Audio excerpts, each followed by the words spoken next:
This is a tunnel about the size of a 2-lane highway. Well, I had to go. And at the end of the tunnel were these 2 giant metal doors. I stepped in and immediately knew I was in a cavernous, just a giant area. From HV Studio, this is Unnerved.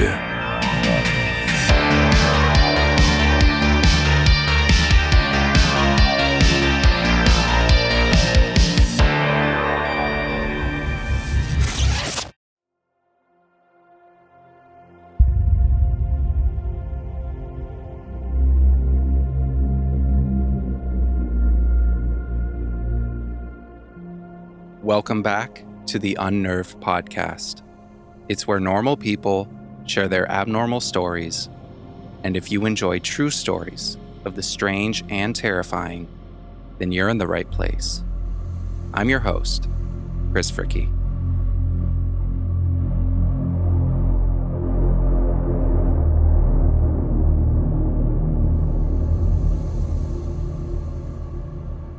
Have you ever had the chance to watch The Backrooms on YouTube? It's a series of realistic mazes, sometimes underground, that are discovered by unfortunate people. The mazes themselves are endless spaces of empty rooms where the visitor is alone and afraid, searching for an exit. But there's always something evil lurking and following this individual in the shadows. These videos, of course, are fictional, but what if a similar maze actually existed in our current reality, underground?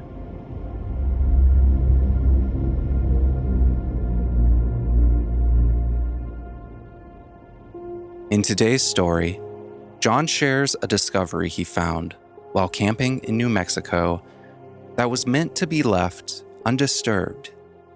The secret that he found was not just an entry point to an underground world, but a mysterious element frozen in time.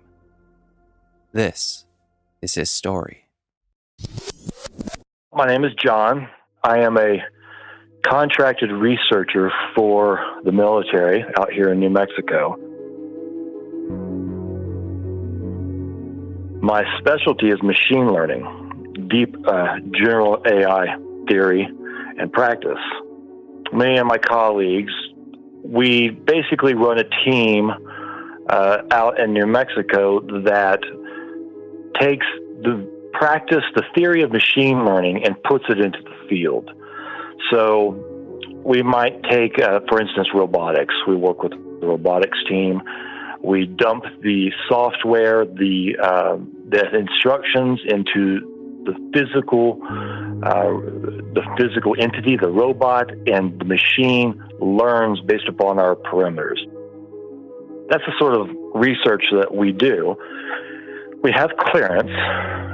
Again, I'm not a military person. I just have clearance to be on this base. And the area that I work in is called White Sands Missile Range, but it's not the missile range. Let me explain that real fast. White Sands Missile Range is a vast area. It's so large that if you take the area of Delaware and Rhode Island, it's actually a little bit larger than those combined. It has the missile range, and this is most famously known for testing Trinity, which is the atomic bomb, the first atomic bomb, in like the northern area of the range. And it's still used for testing. But the area is so large, it actually encompasses not only different research areas, but it also has a large army base right in there. And within it, White Sands National Park and the San Andreas National Wildlife Refuge. And these areas are not remotely close to the testing site. You can't somehow wander in from White Sands, the national park, into the testing site. That's impossible. It's impossible, A, because of the distance, and B, because highly guarded, highly fenced, you're just not going to be able to do it.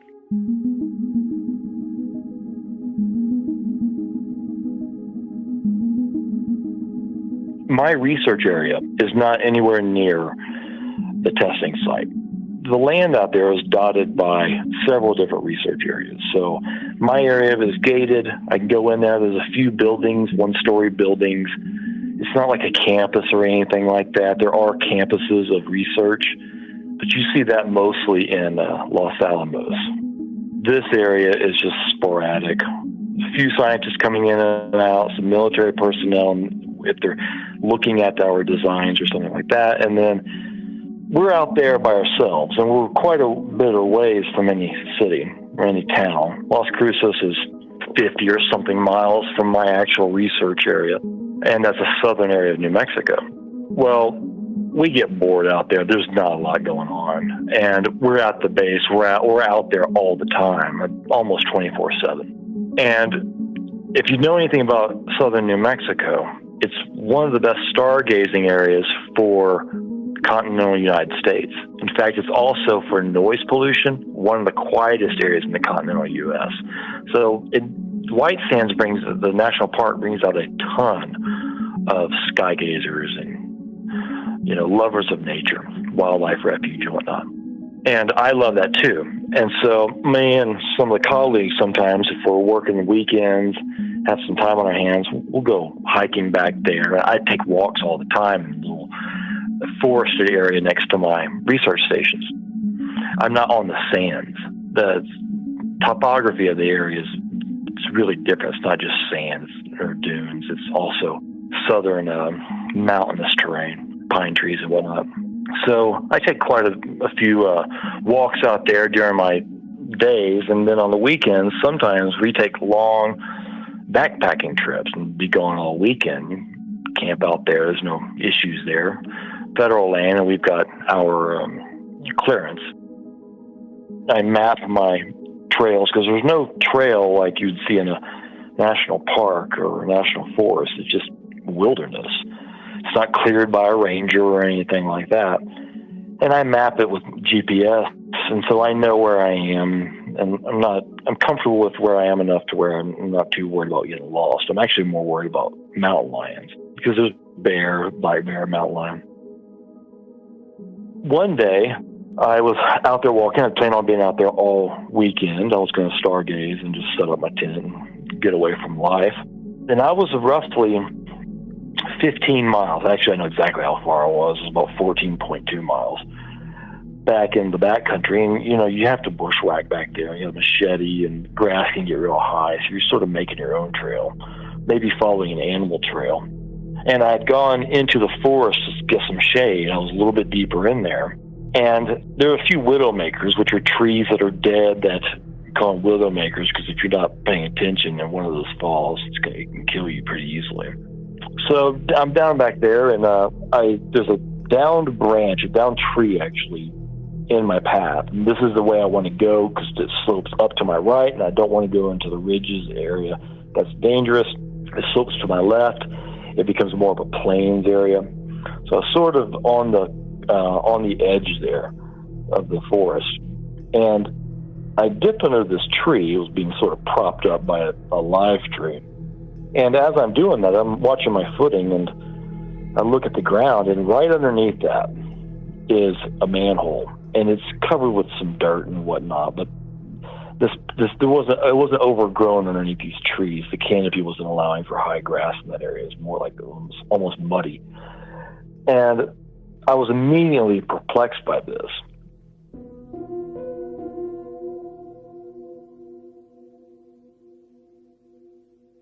I got out from under the canopy a little bit and started looking at the ground more thoroughly to see if I could find a road, a jeep trail.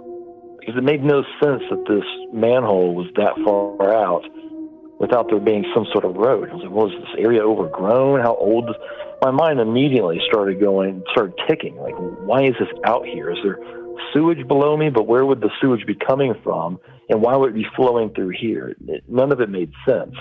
But again, I just sort of was like, okay, maybe there's sewage down here. And I looked at the manhole, and if you've ever seen manholes, if you looked up close, they have like a keyhole, and a special key has to go in there to pry them open. And then they're heavy, you're crazy heavy. Some of them are 150 pounds or something like that. Well, This one looked like it was open, like I could actually pull it open. And sure enough, I could. And the way I knew that was that I just sort of jiggled it and got my hand into the hole. And I was like, oh, this thing can open. It's heavy, but it's not locked. And I had my hiking poles, and those hiking poles are sturdy. And I was just too curious of why is this out here? So I pried it open. I bent my hiking pole in order to get it open. I finally got it open and pulled it up. And I had, at this time, I was getting close to needing to camp because I'd been out there for a long time. It takes a long time to walk that. And I had my headlamp out so it wouldn't get dark on me without me having some sort of light source. And when I looked down, there was a ladder, which you would expect, a small tunnel to go down. Couldn't see what was at the end of the ladder or how deep it was. Well, I had to go. I was just too curious. I was like, what is this? So I went down, and the ladder went to it was a long ladder. It was longer than I thought it was, probably, 20, maybe even 30 feet. And as I descended, I couldn't see anything. So I immediately was kind of gripping that ladder pretty hard as my curiosity got the best of me, and also as my anxiety rose a little bit. I got down to the bottom of this thing, and I immediately knew it was a tunnel. Shining my light to the left, to the right, north and south. I knew which way was north because at the top of the ladder, I knew I was facing north, so I knew which way was north. And my light, even on the high beam, it just, it goes roughly in pitch blackness. You got maybe, probably not even 20 feet, 15 feet in front of you of light. And on, where the ladder was, that was a wall, smooth, concrete, but real smooth. Underneath me, concrete, real smooth. And then on the other side, I could barely make out the other wall. And it was roughly the tunnel, about the size of a 2-lane highway. High ceilings and a rounded. It didn't have a smell outside of it, just slightly industrial, but I didn't smell any sort of exhaust. Didn't smell any fumes or oils or anything like that. And so I decided to walk. I was like, I'm going to walk north and just see what this is. It's pitch black.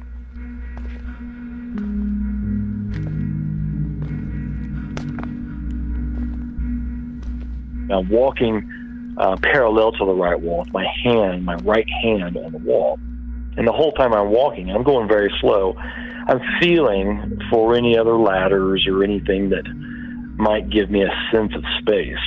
And I'm also in my head thinking, what did I stumble upon? This is a tunnel clearly meant for transportation, vehicle transportation. It's not sewer. It's clean.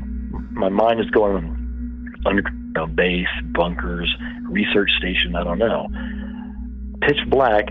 And if you've ever been in tunnels, the first thing I start thinking is, how is this ventilated? And that's sort of an unusual thing to not smell exhaust unless trucks just don't go through there. Well, tunnels are ventilated in different ways, but a shorter tunnel, basically it's almost like a vacuum. Pressure is pushed in from one end, southern end. It's pulled through by the trucks.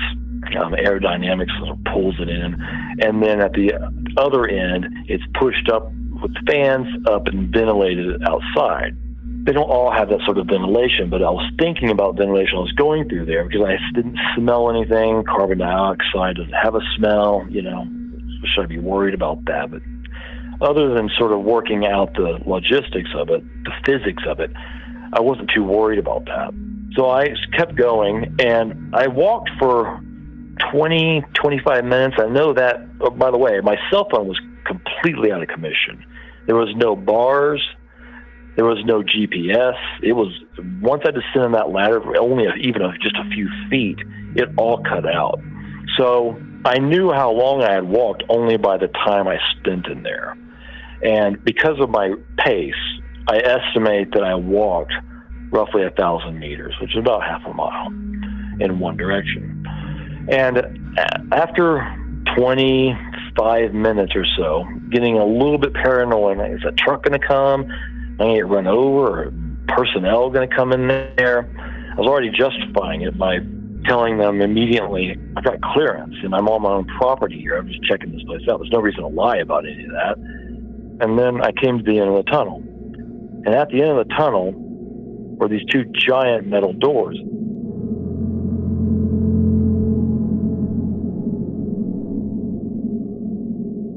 They looked like barn doors, except they were metal and not wood. And they had that same sort of bolt-action lock, except they didn't have a padlock or anything else on these doors. What is this place?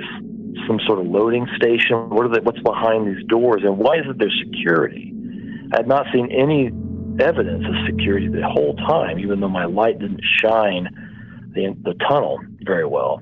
So I looked all around the doors, and there was one camera that was on top. These stations have tons of cameras, the research stations, and they all generally look the same. Newer cameras that can be very small, you can't see them, to anything that's like a door camera that might be sort of white and small, oblong shape or whatnot. This was like it had a bulky case and looked like something you'd see in the 80s, maybe the 90s, like closed circuit television camera. There's no blinking light. And started thinking about it, I was like, there's no power down here, obviously. And I wonder if I can open this door. I see no padlock. That camera's not on. And I just decided I was going to open it. Foolish, yes. But again, if you do any urban exploration, I love urban exploration, curiosity killed the cat here. So I unbolted the lock, and it worked. There was no other mechanism. And I started prying open the doors. They were creaky, and they were heavy, very heavy, but they, swung easily out. There's a bolt on the bottom of the doors, so you can bolt the doors into the ground. And sure enough, as the door swung open to like a 90-degree angle to the wall, there's the hole in order to bolt it through. And so I just swung one open and bolted it and peeked inside. And I stepped in and immediately knew I was in a cavernous, just a giant area. It felt large and spacious. Couldn't see anything in there.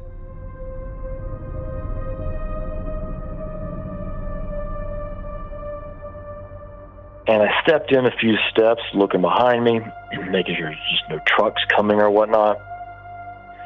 And in front of me, I could barely make out these designs, these edges of something in there. And there was, to the left and to the right of me, sort of a path in the middle, large path, let's say 20 feet wide.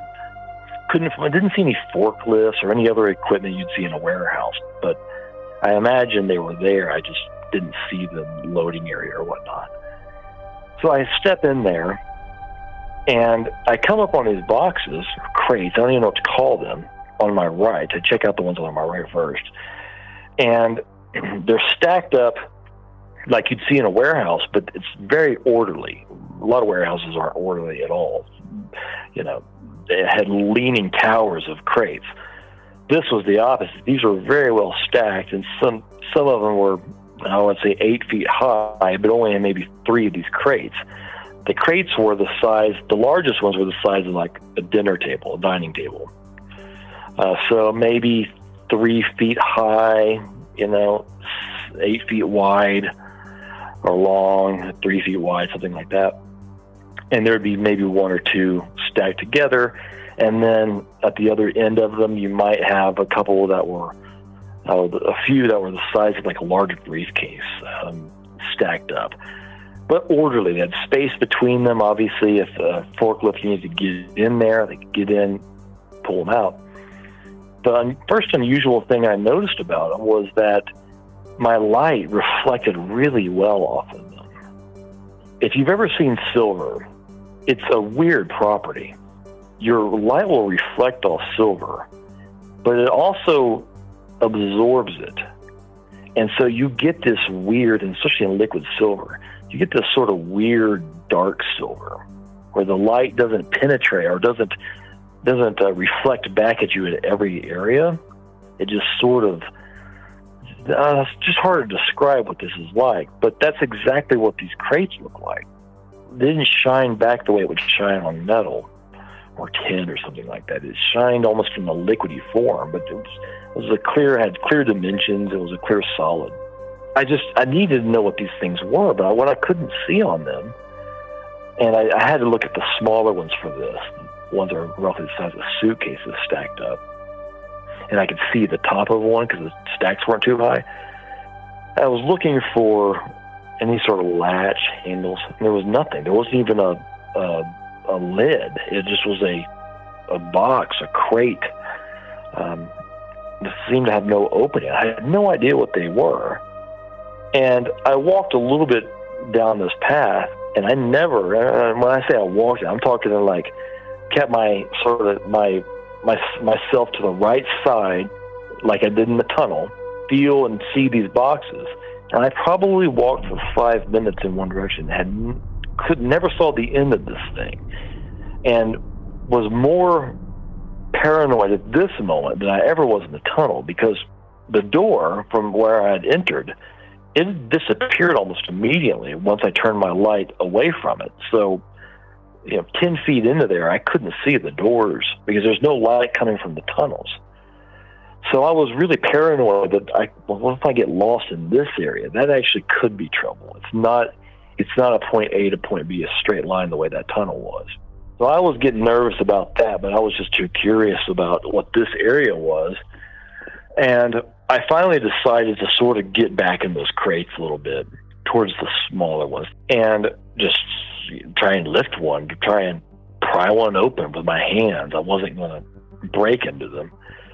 The first thing I noticed was that they're cool to the touch, and I mean cooler than the outside, the room temperature. Much cooler. They weren't cold, but the longer I laid my hand on it, the more I was like, feels like this has some sort of source that would keep it this cool. What is keeping them this cool? And it didn't, if you put your hand on something, let's say a cold water bottle, eventually that water bottle, the heat is going to transfer to that water bottle at a slow rate, depending on how cold it is in the surface area. But you're going to heat up that water bottle enough to where it sort of gets to the same temperature as your body.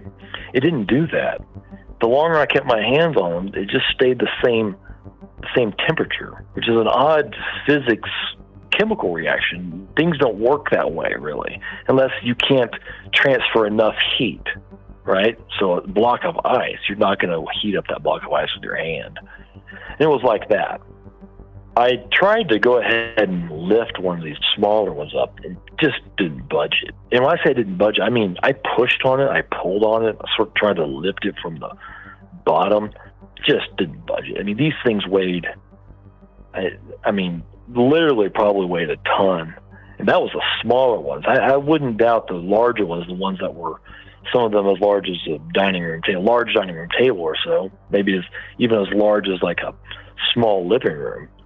I mean, who knows? Those things could have been 10 tons for all I know, 20 tons.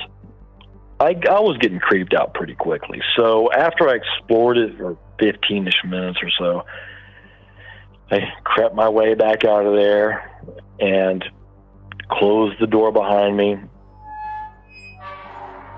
and then walked, this time, of course, I'm going the opposite direction. So I put my left shoulder to the wall, my left hand, and just walked back. I never saw any floodlights on the ground, which that is unusual. Like, the rest of it sort of made sense for how tunnels are built and what might be going on, transportation. But why wouldn't there be floodlights? I got the sense that this place had been built quite a while ago, but that didn't really explain why there weren't floodlights, and I still don't have an explanation for that.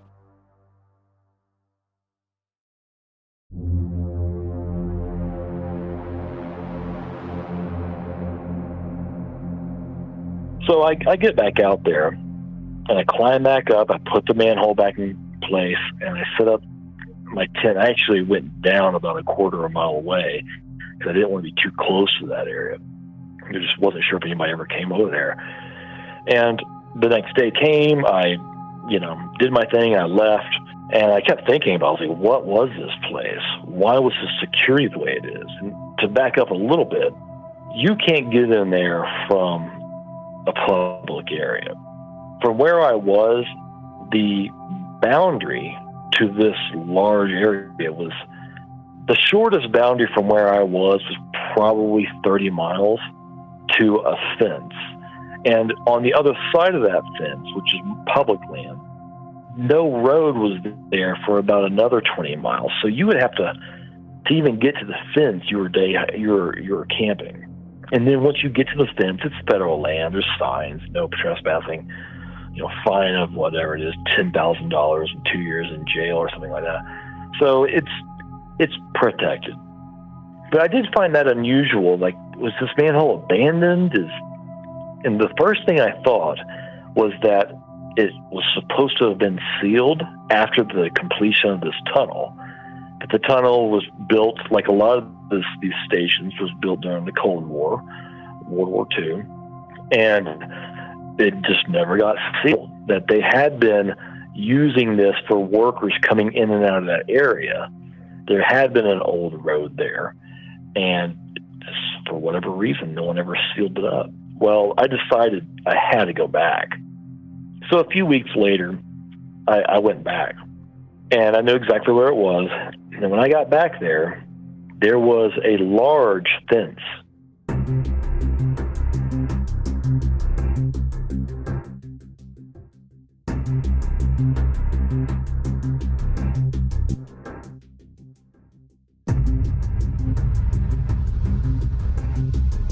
I know I was in the same area because I had mapped it on my GPS. And the fence was not a normal fence the way you might just see on some of these properties at the very back. It's just a tall fence. This was one of those with the razor wire at the top. And it encompassed probably, I would estimate, 40 square meters or something like that. So it wasn't just around the manhole. In fact, I couldn't see the manhole from the fence. Razor wire with signs, federal property, the penalties and whatnot. There was no gate to it. So I immediately knew that was not a coincidence. However, I don't know how they saw me. And if it came from that camera, there's no indication of electricity there, or some sort of closed circuit television thing. Maybe there was a loading area in which that equipment was set up and running, but I get the feeling that there was some other way in which they tracked me there. I never got a phone call about it. In fact, when I saw that fence, I walked way back. I walked roughly, I think, 5 miles back, and risked being in the dark some, because I just wanted out of there. I did not want this to be a problem. Camped, and the next morning went back to the research station.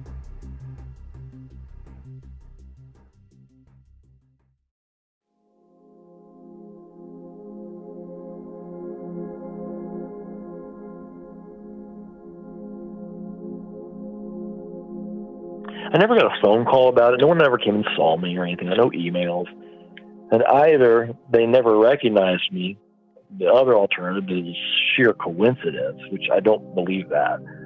The third thing is that they just didn't want to have to deal with whatever it was they would have to deal with by confronting me.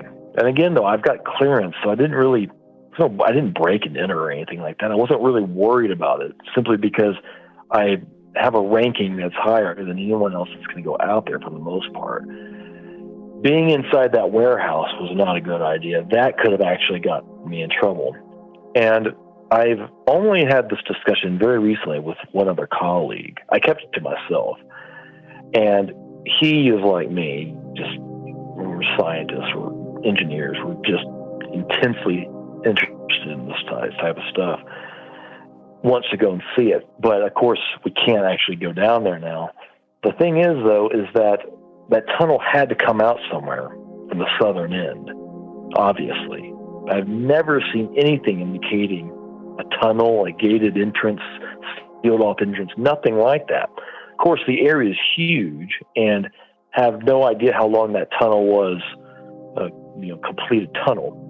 I walked one way for roughly a half a mile. Was it another half mile the other way? Was it 2 miles, 5 miles? I don't know.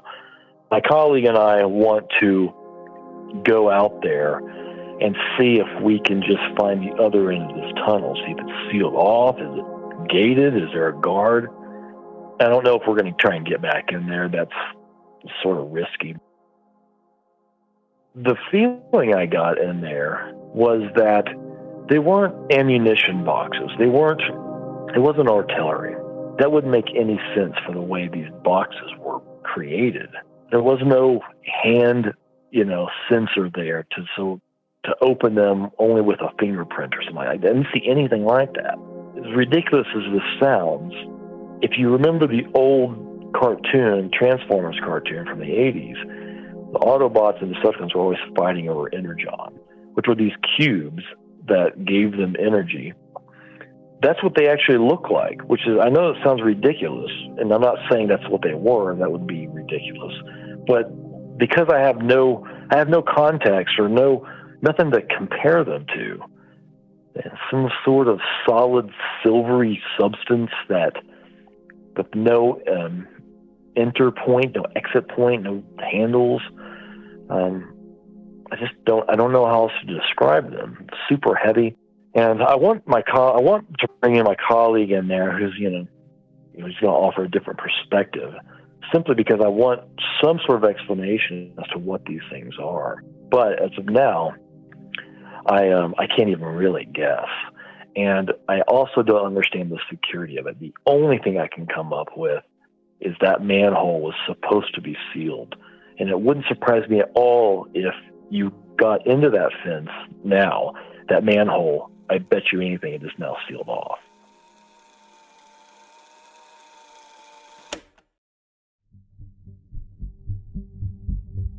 One can't help but wonder, what is the military hiding?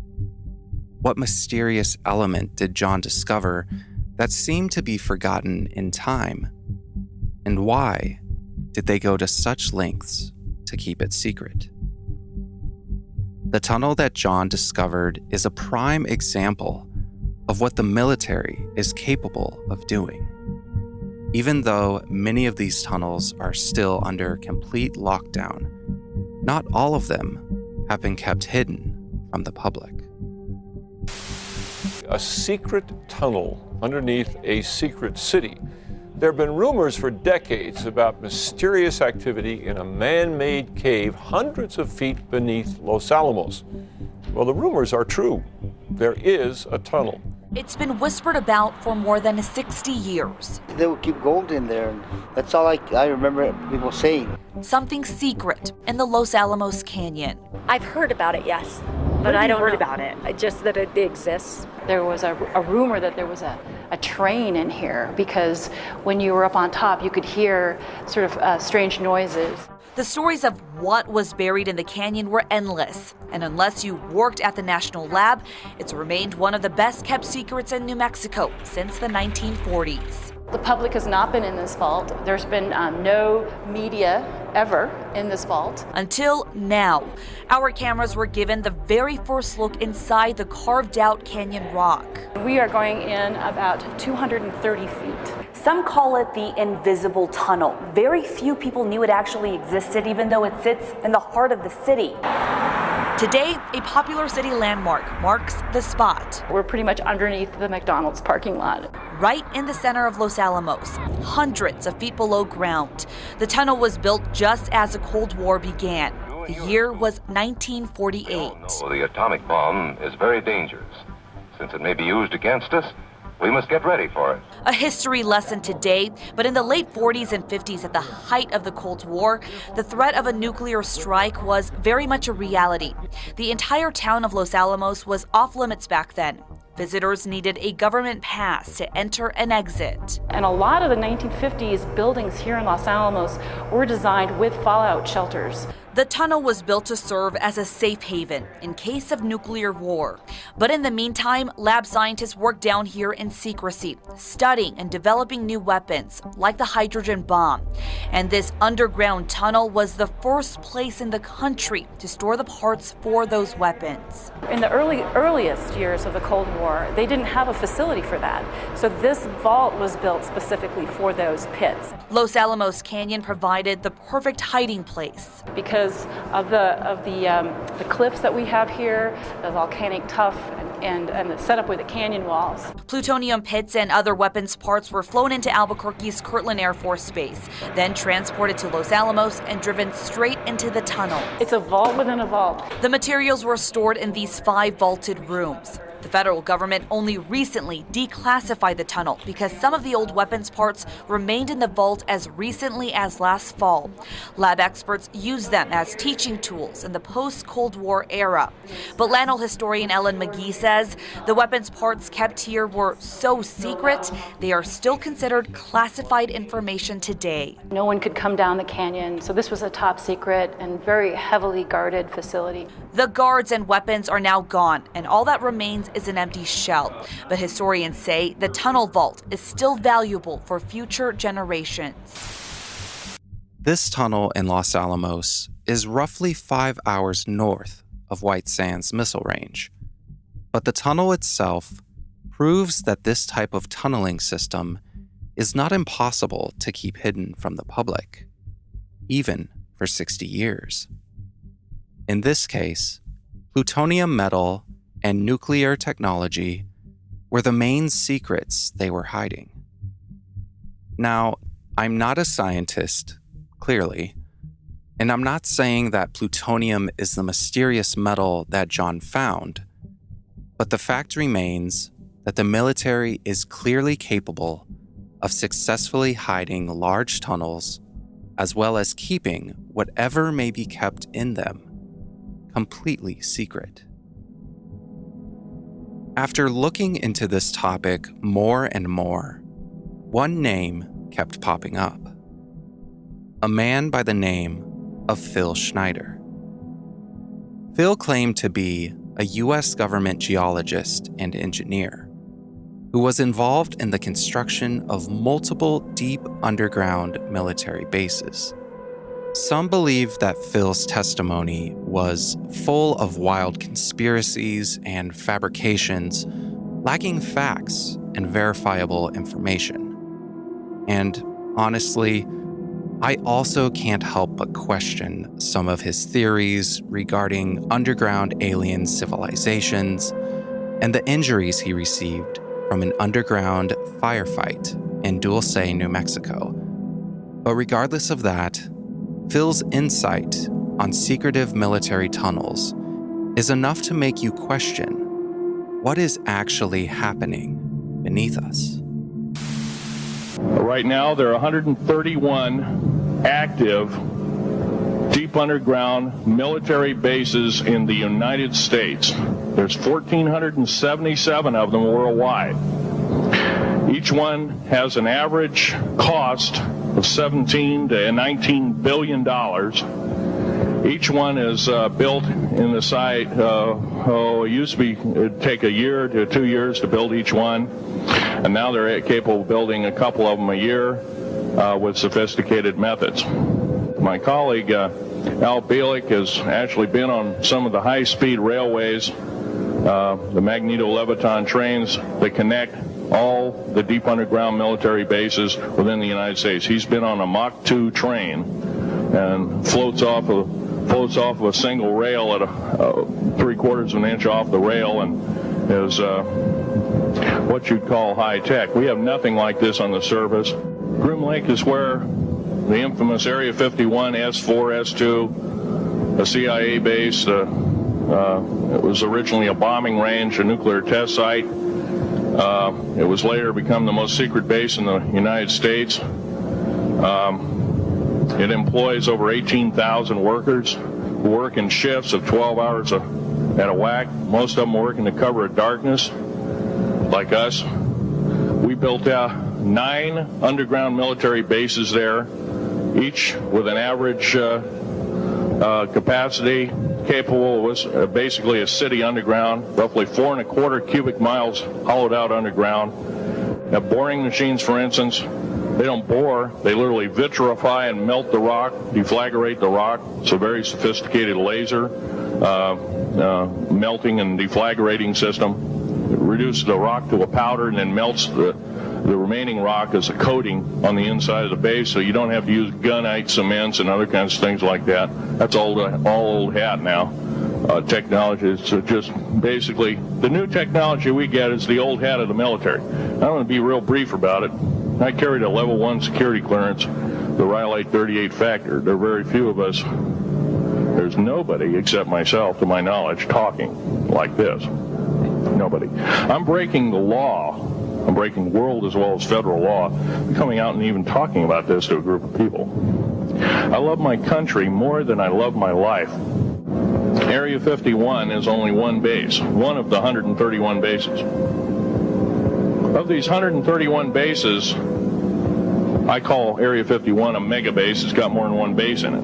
It's Tonopah Test Range, Area 51, S2, S4, Groom Lake, and a host of others. These mega bases are gobbling up our gross national product. Right now we're spending 28% of the gross national product on building underground bases solely. That doesn't count for the defense budget. That doesn't count for the spare parts budget. Doesn't count for any of that at all.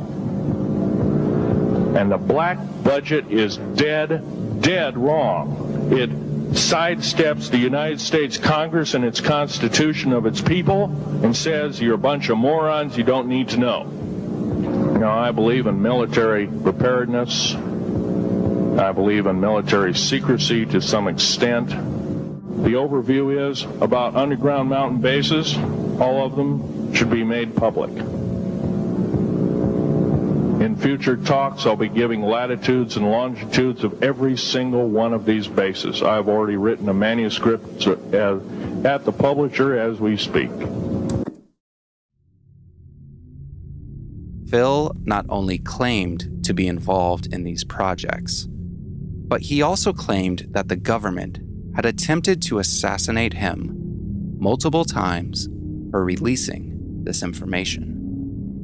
The lecture you just heard was recorded at the Preparedness Expo in September of 1995. Phil Schneider was found dead 4 months later in January of 1996.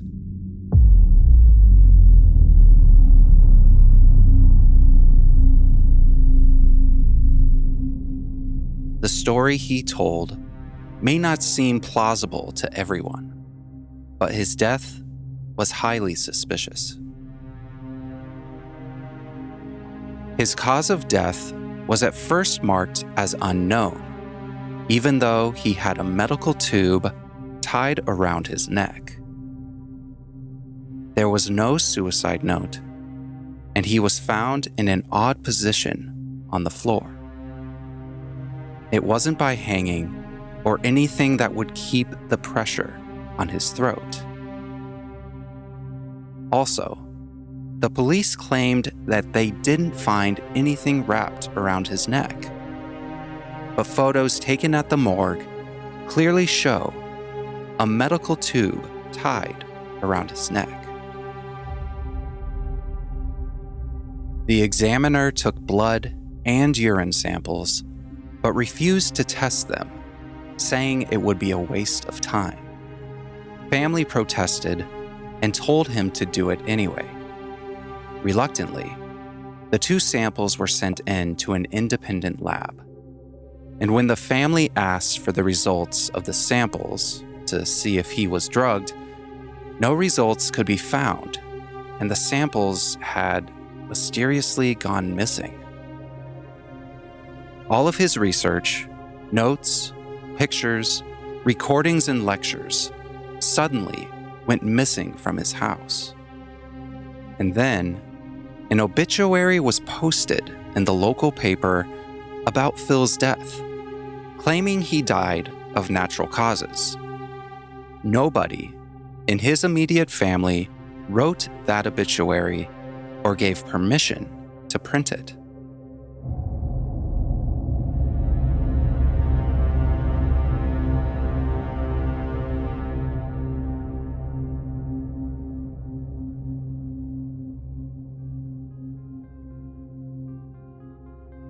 Phil's story, whether fact or fiction, is a large rabbit hole that you're welcome to dive into.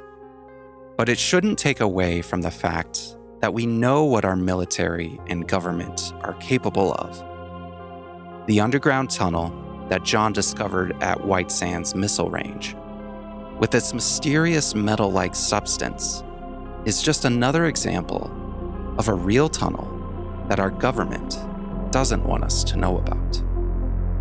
The things we fear are typically above the surface, while the world beneath our feet is almost completely unknown. It begs the question, what's truly beneath us?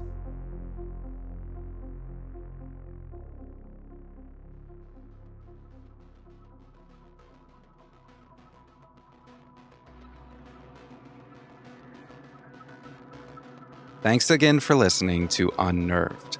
If you guys enjoyed this episode, please share it with your friends and leave a review wherever you get your podcasts. It truly does help, and I really appreciate it. And if you guys want to see photos related to each episode, again, be sure to follow us on Instagram at unnervedpodcast. Until next time, take care.